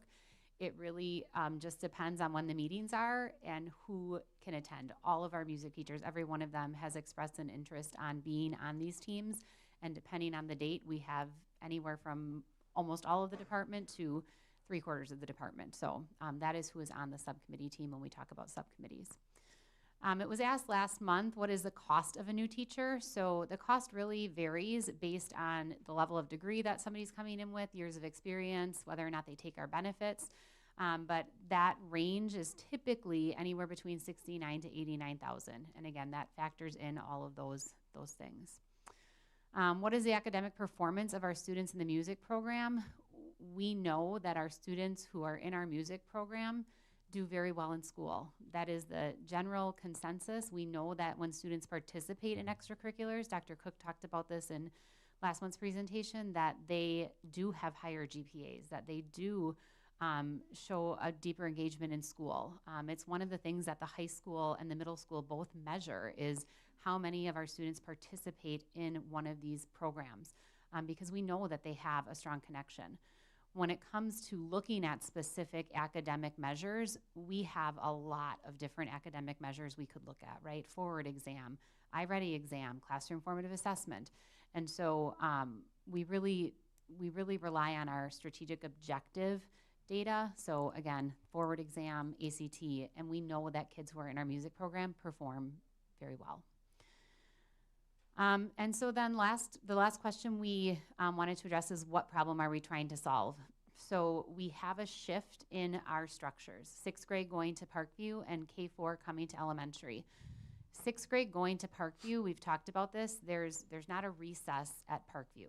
And so we have a whole group, a third of our students going to Parkview and need to be serviced if we stay in our current model with a lesson structure and a whole group structure that, again, just doesn't currently exist at Parkview, that does exist in 6th grade. So that's going to create some sort of need for change. And then we have our K4s coming to our elementary, and we feel strongly, our music department feels strongly, that our K4 students deserve a music experience. And so we have to plan for that. We spend $1.5 million on music, and we do not propose to reduce this cost. There is no proposal, there is no conversation, there is nothing on the table that would reduce our investment in music. And so I think that's really important because, again, we want to continue to build strong programs. We want to continue to provide the best experience for students. And we are not proposing an elimination of any dollars going into the following school year. So how do we do things differently? And again, keep the cost the same. We know that there's an inconsistency in the student experience with pull-out lessons. So Angela last month shared an example of a teacher schedule and just the constant rotation of students coming in and out of different points in the school day creates that inconsistency. And that equates to then classroom teachers struggling to make up students on lost learning activities. And then lastly, we want to increase our participation in our high school music programs. And both of the proposals that Angela just talked to mentioned the idea of having beginner level courses.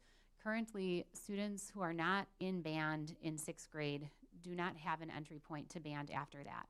And so our band teachers felt excited about the idea that if we could find a way for an entry point in 7th grade or an entry point even in 10th grade, for them to start a beginner band class or a beginner orchestra class, that would continue to open up doors for students, especially at a time when students have more availability for choice in their schedule.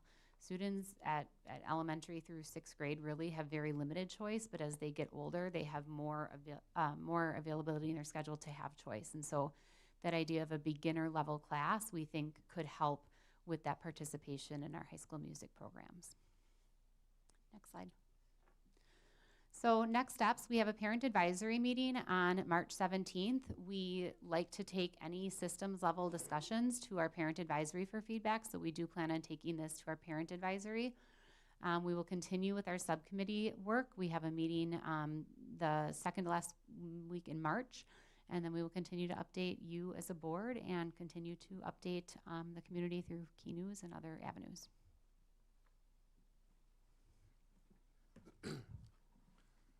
Anybody have any questions or comments?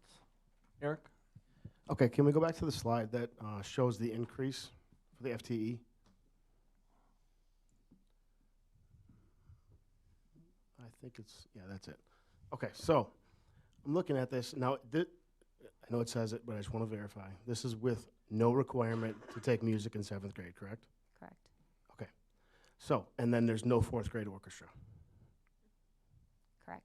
Okay, so looking at last month's slides, we did a 2-to-1 model for 4th grade on up, and we had us at a cumulative of 2.26 increase in staff, doing all of that with 7th grade and with 4th grade. So I guess I'm just curious how we got to a neutral to 2 when we were at a 2.26 with an entire 7th grade in there and a 4th grade. I guess the numbers don't make sense. The slide you're referring to was essentially the status quo model from last month, I believe. I can't speak directly, but yeah. So the reason you see the 2.0 there is that when we mapped this out, if we're only providing those experiences during the lunch recess, that's 4 teachers who have to be at the elementary school during the lunch recess. And then they're traveling to the middle school and the high school. It's really hard to say without knowing what scheduling conflicts would exist if we can pull that off without additional staff. Because you're taking all of the elementary teachers and saying for the middle of the day, you're at the elementary level. And then all of the other band and orchestra and choir classes at the middle and high school have to run beginning of the day, end of day.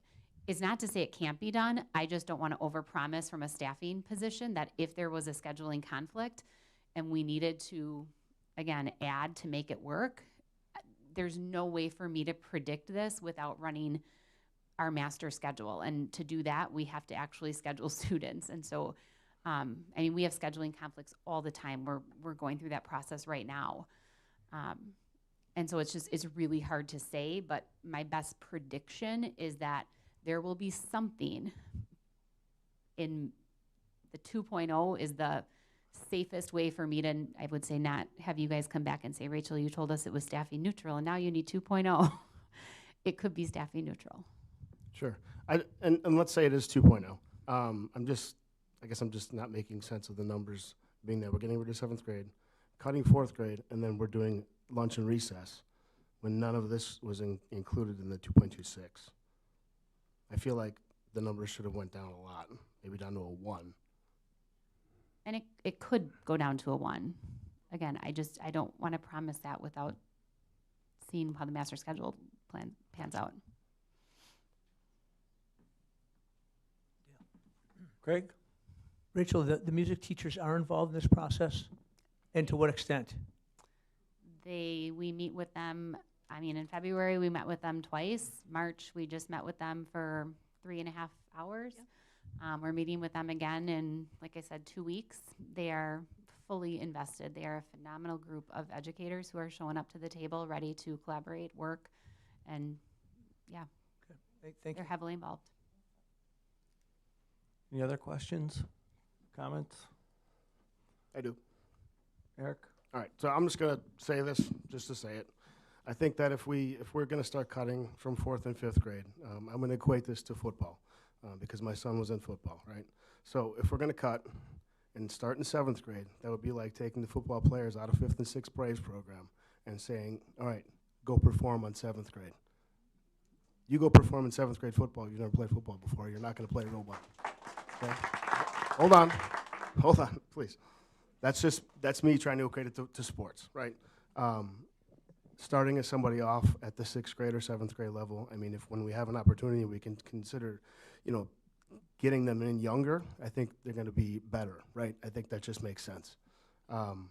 So that said, I'd like to propose that instead of continuing doing this, we'd make one change, we come back, the numbers don't make sense. Why don't we just say what we want, and then we just figure it out from there, and we find cuts someplace else? I think, I'm not going to speak for everybody else, but I feel pretty strongly that we should just keep it and figure out how to make it work. So that said, I would like to see maybe a vote or maybe something brought forward to the next board meeting of doing the 2-to-1 model, which I think is good, because my kid actually was part of that, where she's getting pulled from classes to go do choir, and she was struggling. And so, as far as metrics go, it does exist, okay? So I'm in favor of the 2-to-1 model. That said, I think we do the 2-to-1 model from 6th to 12th grade, keep the status quo from the 4th and 5th grade, the way they're doing it now. And then we just figure out where to cut money someplace else. Any other questions or comments? Dr. I Cook? just ask a question of clarification. So we're not proposing to cut. So is the question to add enough staff to do what you're proposing and then cut from elsewhere to make that happen? Correct. Rather than spend 6 months trying to figure out how to cut, not cut, but you know what I mean?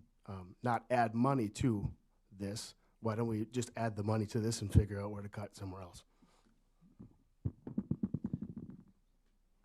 Can I Cut somewhere else in the whole budget, or just cut somewhere else? Can you define that, please? Absolutely. I think that we cut someplace else to make up the funding that we're going to be. Someplace else. Where? Give me an idea. Anywhere. If you want to find a teacher that's a paraprofessional or something, maybe we don't need them. Maybe we ask the teacher to do more with less, right? I've been in the military for 20 years. We get to do this stuff all the time. People got to do more with less all the time, and they figure it out. So I don't know where we look. I'm not going to direct the administration on where to cut. Have them bring us, information, and we obviously approve it. That's the process. But I think that this is important enough, and we get enough people to show up every month that I have yet to meet anybody who says, yeah, you should do this. Has anybody? I have yet to see anybody. Everybody says we shouldn't do this. So I think we don't do it. We figure it out, and then we find the money someplace else. So Crosby? just a point of clarification.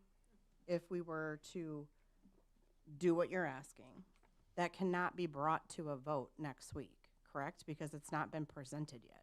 I would ask if we could wait out until April to take a look at that, just so that the board knows what the potential dominoes of that idea would be. What gets cut. Tom has presented that we are going to need to do a $1.1 million reduction. So when we go through that process, we just need to be very clear as to what would be the other cuts as a result of this. Does that come from CTE? Does that come from art? Does that come from FIED? Does that come from operations? What does that look like in the scope of that cut? Knowing that, you know, we're not proposing to go below the $1.5 million that we're spending. In the last 5 years, we've increased our investment by $500,000, and within the last 2 years, we've added 2 full-time teachers to the music program. So I just want to make sure that we'd have all of that presented or prepared for the board to consider. Then follow up to that, Tom, is 1 week enough time to pull all that? I'm not opposed to exploring this. I think we should, but is 1 week enough time to pull something together to show us a different option? I guess, if you're committing to this idea, I just want to make sure I understand what you're asking, Crosby. If you're committing to this idea that we're going to defer the cuts to other parts of the district, what I would tell the community right now is that the cuts that we have to make are not unique to our district. This is taking place next door in Muskego, in Oconomowoc. Kettle Moraine is closing schools.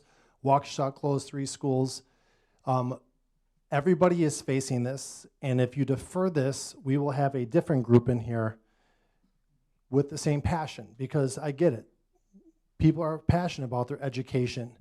It'll be a foreign language, it'll be a CTE, it'll be a you name it. Nothing we have in front of us is easy, and in leadership, you'll be disliked despite your attempts to do the best for the most.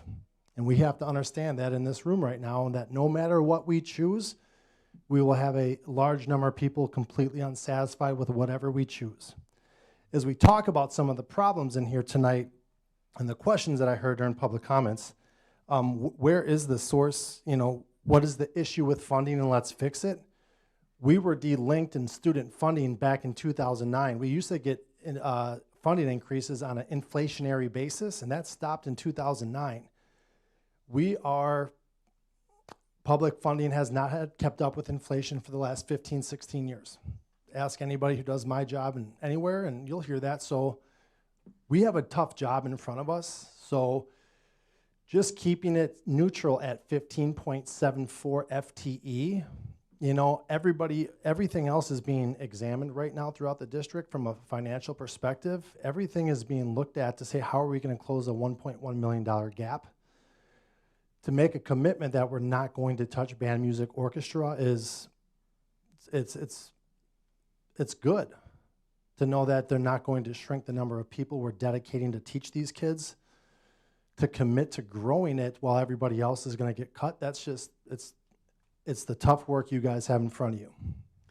Tom, just to commit, just to go apples to apples here, I saw like all the other schools up there. Mm-hmm. Can you just let people know that aren't here all the time? Yeah. What's the funding difference between Mukwonago and New Berlin?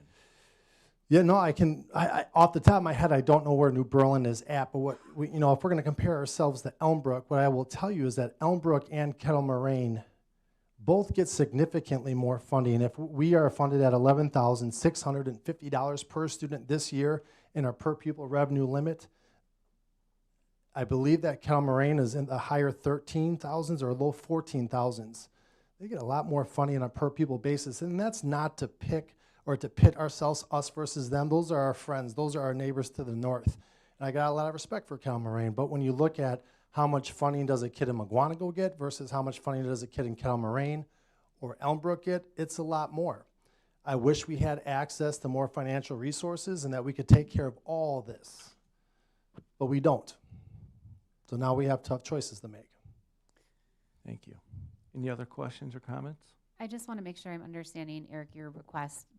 So 7th grade not required in your proposal. And then you said status quo in 4th and 5th, correct? Okay, thank you. With 7th grade not required, are you saying in 7th grade there would still be a new beginner band lesson or beginner band classes? Is that what you're suggesting, Eric? I'm just suggesting that we don't make somebody who doesn't want to do a music class take a music class. Because it's not a state requirement, it's a district requirement. which I think would significantly shrink some of the people who are taking the classes who don't actually want to be there, right?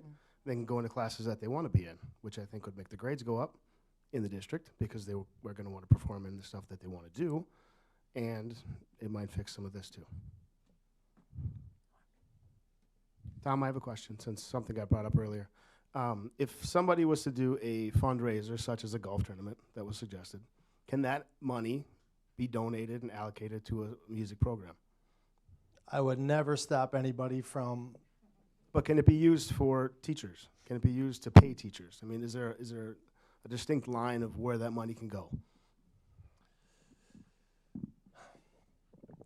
I don't know. I guess that's a tough question there. I'm just trying to think about like what am I missing right now to be put on the spot there. I want to answer your question, Eric, but you can answer it next week. That's fine. You know, I guess, you know, if there's going to be a private fundraiser that's going to serve as the source of funding,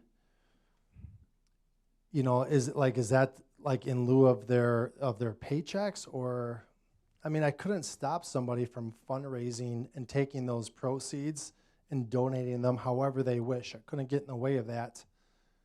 I would need a minute to kind of think about this because I want to answer your question, but I also don't want to say something that, you know, I missed out on something. So, yeah, but generally speaking, if anybody wants to make donations to the kids, come on by. We will honor your request. You can restrict those funds however you'd like, and we will honor those donations. But then we would rely on that year after year after year because probationary hire. Yeah. That wouldn't be fiscally responsible. Right. Yeah, I mean, you're relying on somebody to make that happen. So it's only as good as the commitments, and commitments can be strong at certain times, and some people get fatigued from all that work. I mean, there's a lot of fundraisers in this community. It takes a ton of work. So. I got a question. Carolyn? Rachel, can you bring up the pros and cons again, Tom? Yes. When you go back in your meeting with the band, I'm interested to hear for the kids that don't succeed. Eric, you mentioned your daughter wasn't being pulled out for choir. My oldest being pulled out for band was not great. Her academics started failing. We ended up pulling her from band. The band teacher really wanted her to stay. We all would love that, but she just wasn't that child. My 5th grade child is definitely that child. She can miss anything. She doesn't really need to go to school, and she's better than most people at school. So there's those two extremes. I'm wondering how many of those kids start with the good intention of wanting to join band and or orchestra, but can't because they can't do the pull-out method, versus how many students stick with it and are absolutely successful. And as we know, kids that are in band and orchestra, as many people have said, are very successful because they're the kids that can multitask. I'm wondering how many kids that we're losing every year in those early grades because they just can't hack it. It's a great question. Thanks. And if kind of going toward that model that was up there with the 5th grade option, doing lunchtime where they're not missing academic time, or before school or after school.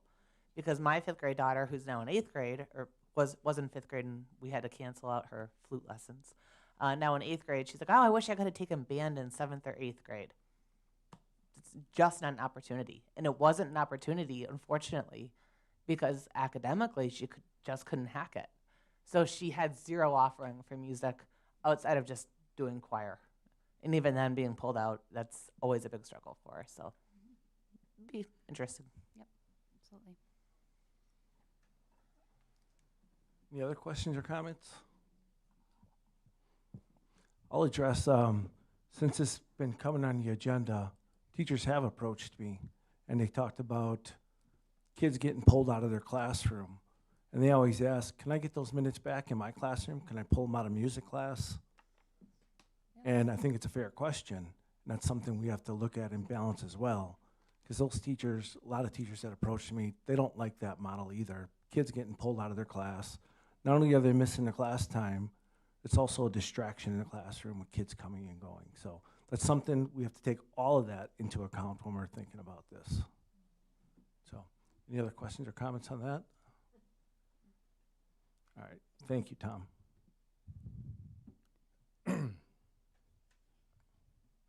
All right, I had one other informational item for student learning. This is in regards to the Academic and Technical Excellence Scholarship. So each year, the State of Wisconsin Higher Education Aids Board asks public school districts to nominate senior students for these awards. The Academic Excellence Scholarship is awarded to high school seniors who have the highest grade point average and plan to attend one of the qualifying Wisconsin colleges that they list. And then the Technical Excellence Scholarship is awarded to high school seniors who have the highest demonstrated level of proficiency in technical education subjects, and then they plan to attend a Wisconsin technical college.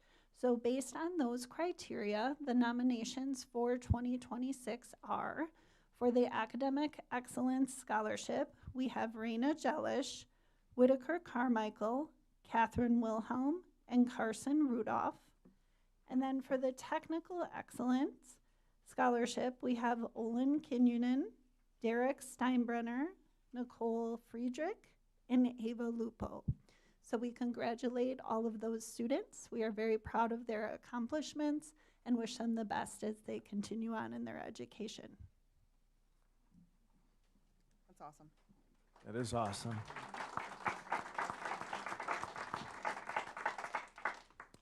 All right, thank you. Moving on to personnel topics.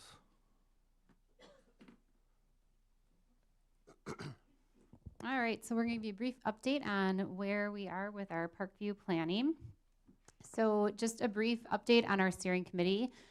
As a reminder, our steering committee is composed of Parkview Middle School's Guiding Coalition, the building leadership team, 3 elementary school representatives, teacher representatives, and then the Parkview Building Administration, the instructional coach, and then district office administration. It is a 29-member team, and over right around 17 are certified teaching staff.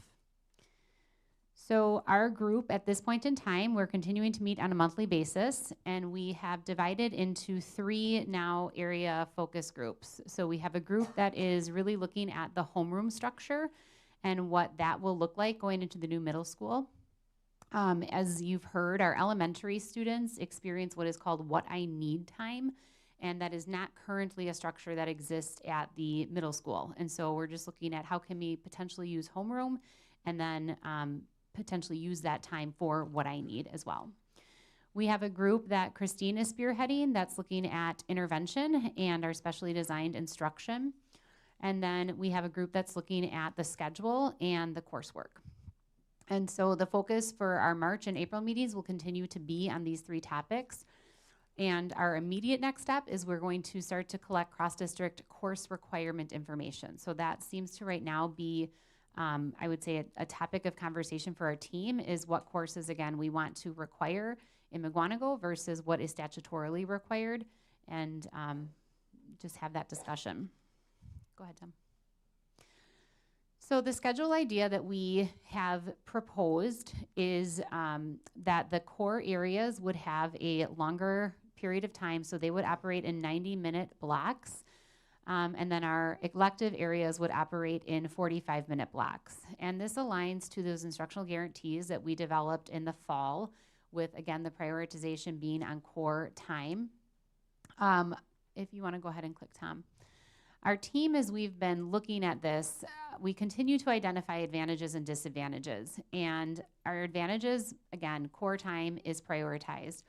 When we have a longer chunk of time, we can deliver the intervention for those students right into that classroom. That's a really big benefit when it comes to transfer of skill for students, when it comes to those teachers collaborating with each other. There's a great opportunity for small group instruction, independent practice with feedback. There are advantages to this schedule is that kids have exposure to a variety of electives. So we really are giving students choice in what they want to take. There's fewer transitions throughout the day. If you've ever been into a middle school during passing time, you can appreciate the fact that fewer transitions might be a benefit. And then lastly, there's fewer scheduling conflicts for students. So when you align, and Tom, if you want to flip back, please. When you align the 45 minutes to the 90, you can pair classes against each other. And that allows more flexibility than, for example, what we're doing right now, which is some classes are 60 minutes and some classes are 45. They can't run alternate. And so this schedule would allow classes to run alternate of each other, which allows students to then have more access to taking those. Some disadvantages for some students, 90 minutes is going to be a really long time. If you put my son in a 90-minute middle school math class, he might struggle. And so really teachers are gonna have to be really intentional with how they're using that time. It's a different way of teaching. Classes meeting every other day who are not used to meeting every other day may struggle with that continuity. And again, middle schoolers really having to plan their time, understand that I might not have class this day, but I have homework that I need to get done 2 days later, right? Like that's a skill set that they're gonna need to develop. And then probably the biggest disadvantage that we're trying to work around right now is that in this model, our elective teachers are going to carry a larger student caseload than our core teachers. And while that is definitely something that we see in cross-comparison data, and it currently exists in our system, we still want to ensure that all of our teachers are set up to have success. And so we want to make sure that with our expectations of teachers, that they are providing meaningful feedback, providing, quality assessments, adhering to the guaranteed and viable curriculum, that they can do that with the caseload of students that they are responsible for. And so I would say that's the one right now we are currently trying to problem solve around, is what options are on the table to, again, ensure that they can do that work. All right, so as we have discussed at previous meetings, our course requirements for our new middle school is a key piece of our transition work. So this is a look at a comparison between what is required by the state and what we currently require in Mukwonago in the various middle school courses. So starting with our core courses, which are ELA, math, science, and social studies, those are all obviously required by the state and required here in Mukwonago. In physical education, as I had shared last time, that is required by the state from kindergarten through 12th grade. So that also is required in Mukwonago in both 7th and 8th grade. Then when we get into the other elective areas, which include art, music, Project Lead the Way, world language, and business, none of these are required by the state at the 7th and 8th grade level. In Mukwonago, we are currently requiring both art and music at 7th grade. We are requiring Project Lead the Way classes at 7th and 8th grade. We require world language exploratory at the 7th grade, and then we also have a business course requirement at the 8th grade level. So these requirements have really been a large discussion at our planning team and our steering committee meetings, and will be something that we continue to discuss and explore.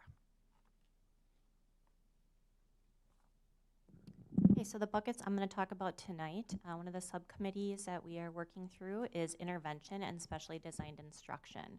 So when you're thinking about those two specific areas, intervention is really meant for our students who are struggling in the area of reading or math, while specially designed instruction really refers to students who have an IEP and have legally mandated required minutes that are all done through a comprehensive evaluation process. And so similar buckets, but different ways of getting there. So our current model is that we have math and ELA intervention is a 90-minute block every other day. Same thing with resource. And resource is where students with IEPs get that specially designed instruction. So a student qualifies for intervention if they score below 30% on iReady.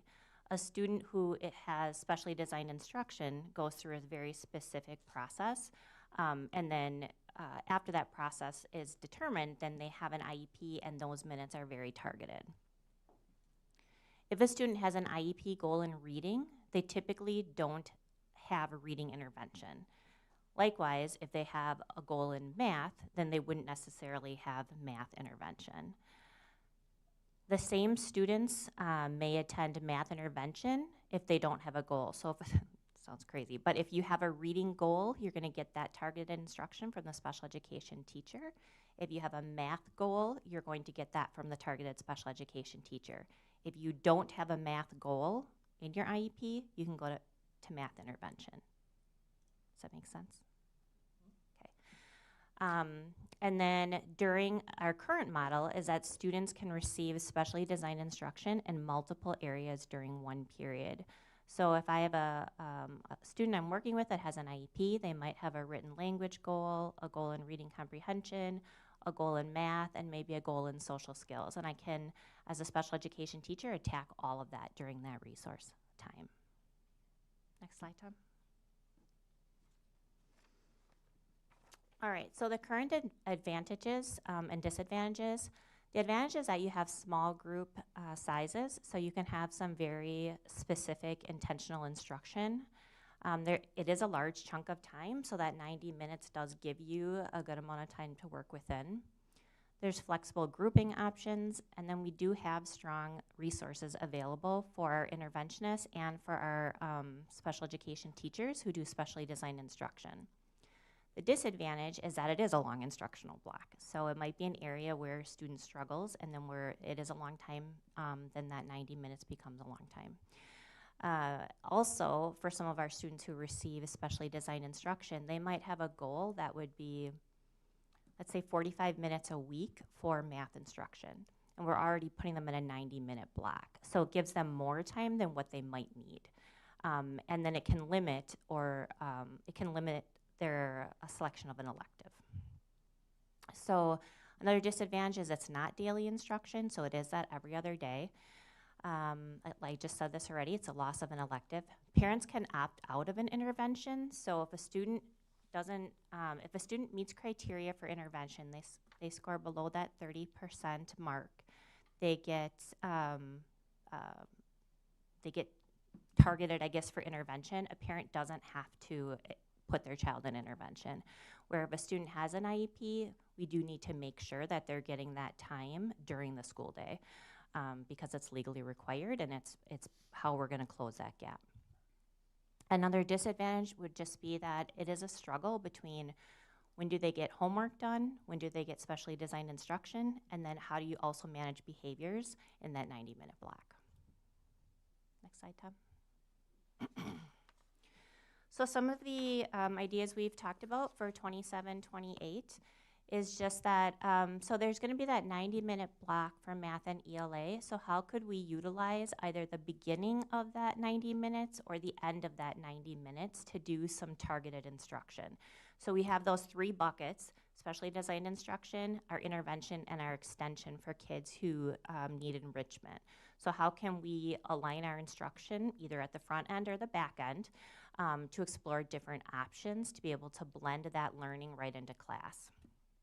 I think that moving forward, and again, these last three bullets, we have a great group of people, great group of teachers, interventionists, special education teachers who are a thoughtful group. They are all in it for kids like our teachers are. So we will continue to work through that planning process.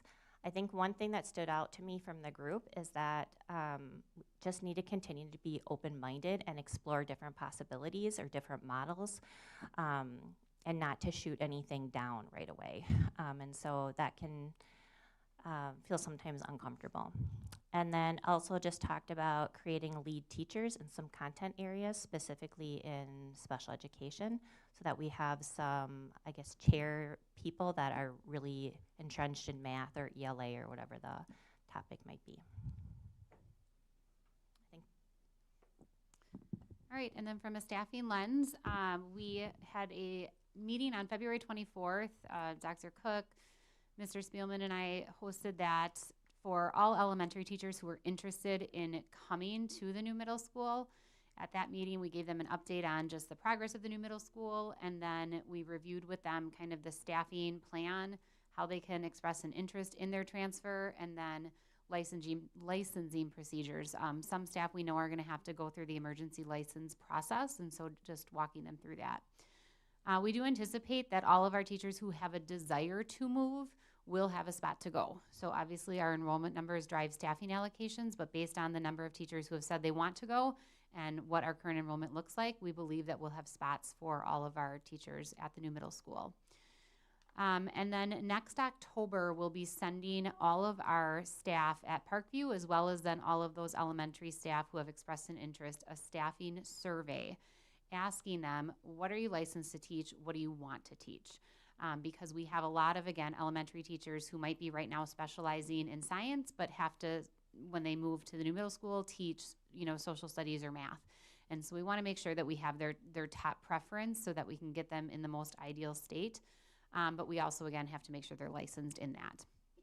And then the staffing increases that we are planning for when the new middle school opens right now are custodial and student services. So it is a bigger building. We are anticipating that we will need some increase in custodial staff. And then student services, we are adding, again, an entire grade level. And so we are going to have to look at student services and how we provide that to them as well.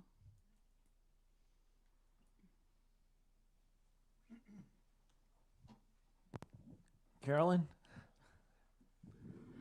Can you go back to the slide that showed the schedule that had the win time and homeroom every single day? What do we do at high school right now for our flex and our homeroom time? Just curious. We have homeroom occasionally at the high school. The flex is gone. They will use that as needed. As Stephanie and I have had conversations, if there's a prep going like into the ACT, she might use it then. She might use it during homecoming week. What they did do is create labs. So they have a math lab, they have a writing lab. I want to say the science, or is it just the two curricular areas where they have staffed with a licensed teacher where kids can go and get help. So that's the step we've taken when we removed the shortened day, and then when we removed flex from the regular high school schedule. That's worked out really well, right? It has worked out well, yes.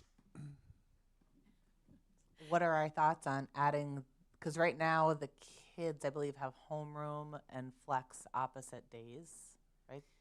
They have it every day. It's called homeroom. I think some of the differences, we have what's called academic career planning lessons that have to be taught in middle school that look a little bit different than what's taught at the high school. We're having conversations with that team right now of would it make sense to embed those lessons into that structure. I don't think anything is off the table. It would just be a matter of kind of, to Joe's point, like what are those have-tos, right, when scheduling comes around, when just different experiences that we know use up that time. Are there enough of them that would warrant, we would want to keep that recommendation that it's every day, or is it one time a week we can get away with it and then we could look at a different structure? Yeah, I know a lot of 8th graders that would love to keep that every single day because from what we hear, it's kind of their screw off time. They flex into their friends' classrooms. They sit there, they screw around. I even overheard at orientation, one of the teachers, who I will not say, but was saying, yeah, this is kind of where we screw around. Oh. And I'm like, oh my gosh, she said it out loud at orientation. It just breaks my heart. So I would love to see that 25-minute block filled with, I don't know, band. I'm just kidding. But like, what can we put in there that's academic that would help our students grow and not sit there and have their screw around time? Yeah, that's my suggestion. But to that though, they don't get a recess. They have options for study hall.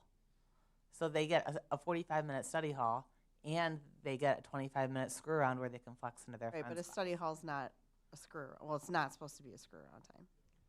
Right.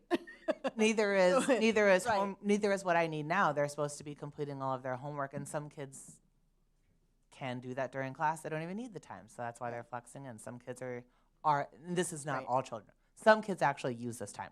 They miss class for whatever reason. They're on vacation. They're flexing in and they're making up work and they're using that time wisely. So this is not to stereotype. All of these kids are screwing around. A large majority of these kids are screwing around, and it's allowed to happen because I used to be a teacher. To have a 25-minute, that sounds great. I would love that too. But like, it's no fault to anybody. But So the homeroom committee we just kind of broke off into these subcommittees. So this is really good feedback for me to take to that committee, and for Christine is kind of hand in hand with that committee to take to them and have them look at that. Any other questions or comments? All right, thank you. Moving on to action items, hires, retirements, and resignations. All right, just one tonight. We are looking for the approval of Joanna Vick for our new STEM teacher at Parkview Middle School. I'll make the approval, or I'll make the motion to approve Joanna Vick to move to the middle school. Second. We have a motion and a second to approve. Are there any questions or comments? My daughter's really sad. She hasn't met Joanna yet. She's going to be really excited when she has her. No, my youngest daughter has her Oh, now. has Joanna? Correct. I'm sorry. Then, yeah, she's probably going to be sad. She is. Any other questions or comments? Hearing none, all those in favor say aye. Aye. All those opposed say no. Motion carries. Thank you. Looking for a motion to close the closed session and go, or open session and go into closed session. I'll make a motion to close open session and go into closed session. Second. Roll call, please. Are Jason and Mike still on?